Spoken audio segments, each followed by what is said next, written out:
Hey guys, welcome to this not a BMW 3 Series versus a Tesla Model 3 review. We've been looking long and hard for a BMW 3 Series to compare with our Tesla Model 3, but unfortunately it has proven more difficult than we thought and much more expensive. Stay tuned for next week's comparison of a BMW 3 Series with the Tesla Model 3, but now let's dive into the interior, exterior and driving dynamics of these two cars. Let's go. The Model 3 has this nice interior vegan leather, this clean design as we've all grown accustomed to, the piano black center console finish, which I'm not a fan of. It is a nice wide and airy interior. I'm quite a fan, and the door closing sound.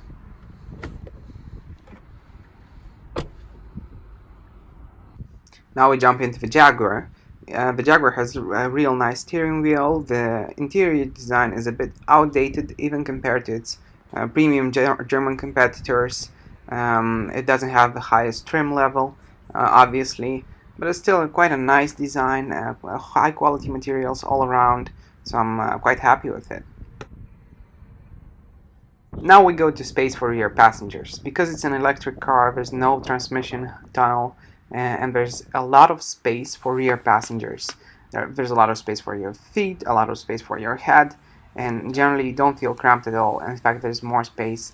It's more spacious in the back than it is in the front, so I like that a lot. If we go and try the same test in the Jaguar XE, just enough legroom in the back, provided that in the front you have a shorter passenger. But then, when you try and switch to the other seat, it's impossible without scratching or whatever. The transmission hump is huge, and this is typical for all cars in this class with rear-wheel drive. Overall, this practicality round goes to the Model 3, definitely.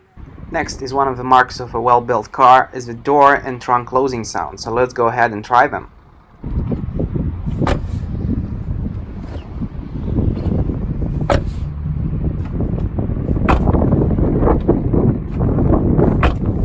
Trunk space in the Jaguar XE is compromised, but other cars in its class like BMW 3 Series have a lot more space. Nevertheless, the trunk is well insulated and the trunk closing sound is pleasant.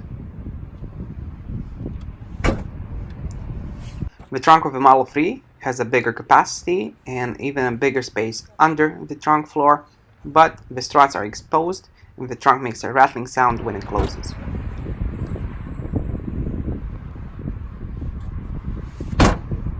Here we are now in the Tesla Model 3. The materials on the dash are soft, nice, that's a good thing. Same on the door, same here, same even here where the Jag actually decided to use cheaper plastics.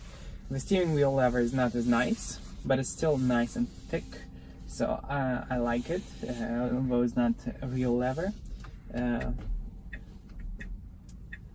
Really nice and damp feel to them, same for drive, reverse, parking.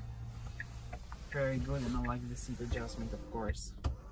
It's all controlled through these little knobs.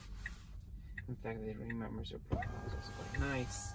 The map is miles ahead, and the navigation system, I think we can all agree, is just on another level. It's not to say the Jaguar one you can't use, you can, but this one is just so much nicer, and the whole thing is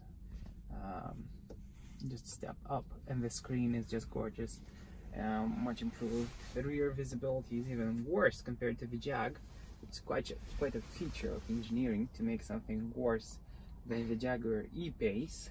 Rear visibility, yeah, and the gear shifter is right here, so it's nice and easy. And this part I like because it's clean, there's nothing here, and same as in the Jag, I'm going to show you this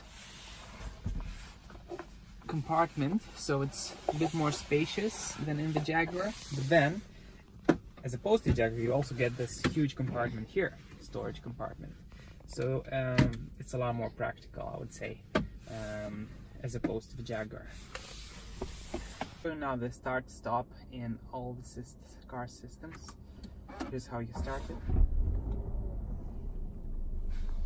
I'll stop it. Can you zoom in here?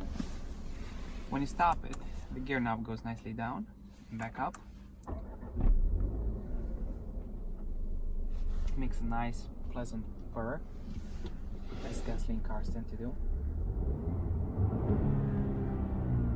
Okay. The steering wheel material is very nice, some kind of real leather, I think. It's super soft and much nicer than the one you get in a Tesla. So the infotainment system, I like how it's laid out. It's quite intuitive for me. A bit slow later, sure. But all in all, yeah, it's a bit responsive as well. It's not as bad as I would have thought. Yeah. So how do we go north? Let's try and go to the airport. Let's see.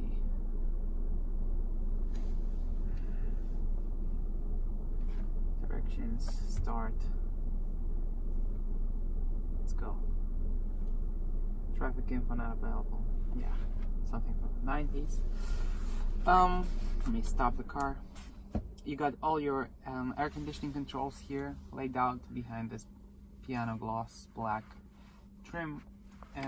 This material is quite cheap, not as well made. This is quite nice. Well, actually not. It's also quite soft. And this sound is not very good, but that's what we've come to expect from a Jaguar. The center console I like. What I don't like is the space. So if you look inside here, if you try and film inside here, you see it's very small, but you do get 2 USB ports. You can definitely get them in the back, and you get one 12-volt socket, which is quite nice. And you got the full edge-to-edge mirror, and it's bigger than the Tesla Model 3. And despite the fact that people have been complaining about this car's rear visibility, the Tesla Model 3's visibility is significantly worse. Before we do a driving comparison of these two cars, I want to talk about how the interior and exterior tests and how these two cars stack up. The Model 3 has better interior space, has better space for rear passengers, has no transmission hump, more trunk space, more front trunk space, a fresher interior design, and the infotainment system is so much better to use. The Jaguar XE, however, has more premium interiors inside on the steering wheel, the rear view mirror, the headliner, has better door closing sounds and better trunk closing sounds. So overall, the Model 3 doesn't quite live up to the standards of premium British and German competitors, but it's almost there. Now, one of the most surprising parts, let's talk about driving dynamics and how these two cars behave on the road. One of the first things you notice in the Jaguar XE is how well this car handles and how light the steering wheel is and how intuitive it is. You get used to it very quickly. It provides just enough feedback for you to feel the road and know exactly where the car is going, yet is light enough so you don't have to work too hard to drive the car. It's really pleasant, and it's the same feeling I used to have in our old Mercedes C-Class, and I didn't know it at the time, but I really missed that kind of steering. So I'm glad to see it's back in the Jaguar XE. The roads in this area are quite bumpy, and I was surprised by how well the Jaguar XE handles them and how soft the suspension is as compared to the harsh and difficult to stomach suspension in the Model 3. Next is the drag race, where both drivers are going to floor it, and we're going to see how well the 2-liter turbo engine in the Jaguar XE keeps up with the electric Tesla Model 3.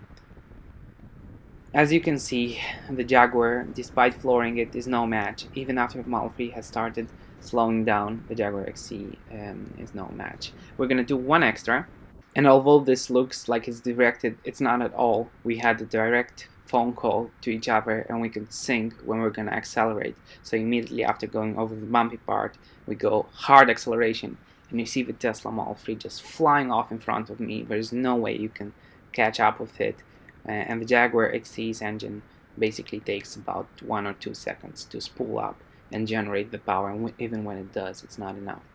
Now, some people will be quick to point out that a 2-liter turbo cannot be expected to compete with the dual-motor Tesla Model 3, and although I agree with that, they are priced exactly the same. They start at about 58,000 euros, so the comparison is quite honest.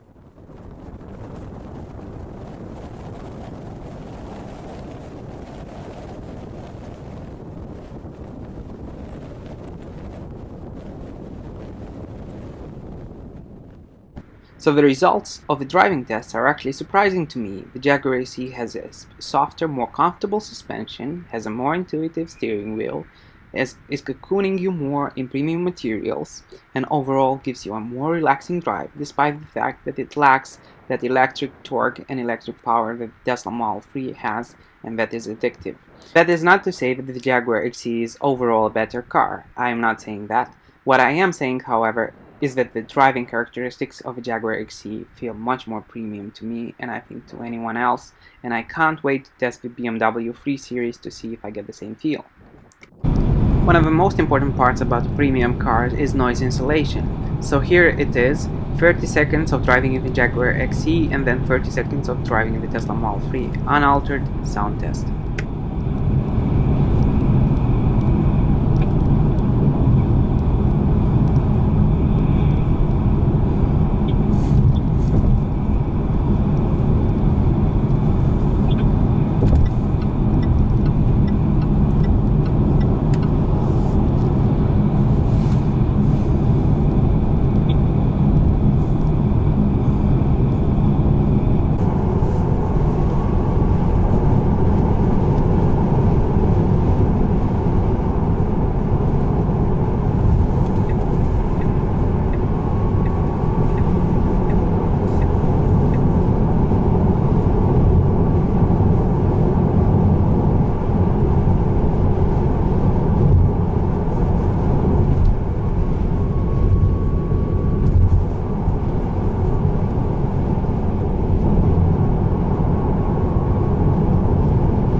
Conclusions. The Jaguar XE has a great steering wheel, it's intuitive, has great soft suspension and comfortable ride, it has great noise insulation, and has good door and trunk build quality. And in that sense, what I feel about the Jaguar XE is that it is a true premium saloon of the past era. Whereas, if you go to the Model 3, you get supercar performance while paying only about a third in fuel costs. That's how efficient it is. You get lots of utility and room for passengers and cargo that none of the other cars have. You get software updates and great infotainment system that is modern. You get the safest car ever tested by the US government. And very importantly, most important of all, you get an electric car that does not pollute the air that we breathe. However, I think Tesla needs to improve on it and make it a true premium car, which is reduce the wind noise, reduce the harsh suspension, and improve the materials and build quality. Please subscribe, let me know what you think about this video, and see you guys in the next one.